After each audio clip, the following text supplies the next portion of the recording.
All Aboard is a small box game from Devere, which, for us at least, traditionally, most of them are not very good. Unfortunately, there's a few good ones, but not many. A few good ones, and several of them are not just not good. Several of them are not really trying to dunk on them, but some of them are very bad. Well, this one here is a Noah's Ark type thing, I suppose, but the front of the box makes it look like the game is for 5-year-olds. A little bit, yeah, but there's multiple boats. There's multiple arcs. Yeah, in this game, you're trying to get lots of animals on boats without sinking the boat. Here's how it plays. Each player is going to have their own deck of animal cards, and you can see each of these animals here has a weight, so the elephant is the heaviest, and in fact, the peacock can fly, so therefore it is a negative weight. Some of them have special abilities on them, and they also have a certain number of victory points if they get to safety. Each round, you're going to put a certain number of ships in the middle of the table, equal to the number of players. For each of the 4 rounds, starting with the first player, players are going to place one of their animals face up in any boat that they want to put that animal in, and then you'll put another animal face down in said boats, and then you'll put another animal face up. So as you're doing this, you're trying not to go over the weight of the boats, if possible. Maybe you want the boat to sink. After everyone has done this, we're going to reveal each of these, and you're going to determine a few things based on the animals that show up in each of the boats. First of all, if there are 2 of the same animal in the boat, hooray, they fall in love. Each of those players gets a love card worth 2 points. But if there are 3 animals of the same type, then they have a big fight, and the boat immediately sinks. Not only that, but if 2 animals are in love and have a special ability, the special ability doesn't go off. Speaking of special abilities, the mouse, if the mouse is in the same boat as an elephant, you will replace that boat with another random boat.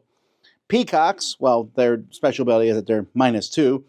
Foxes, if the boat sinks, the fox will jump to the next free boat. Octopuses want the boat to sink because, well, that's how they get points. And monkeys will drive the next heaviest creature away.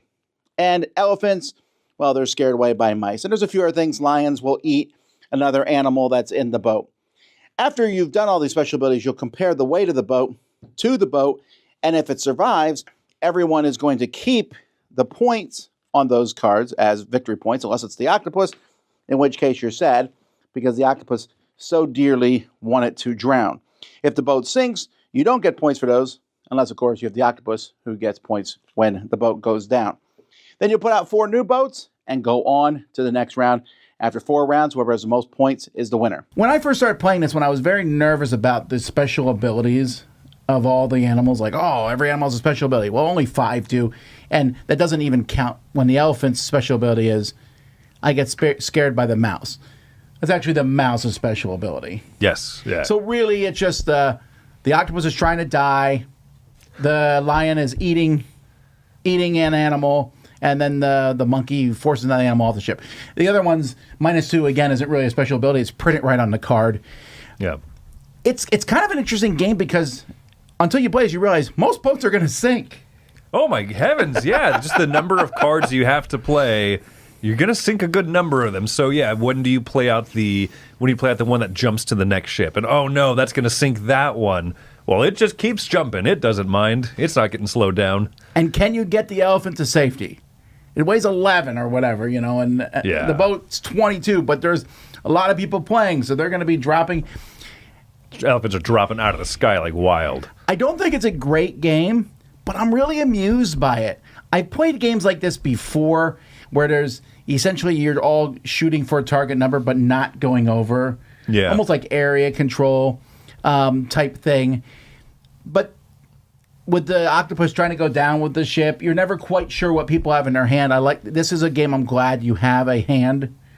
So it's not like, when are you going to play the peacock? Well, I don't know, because I don't know if you even got it.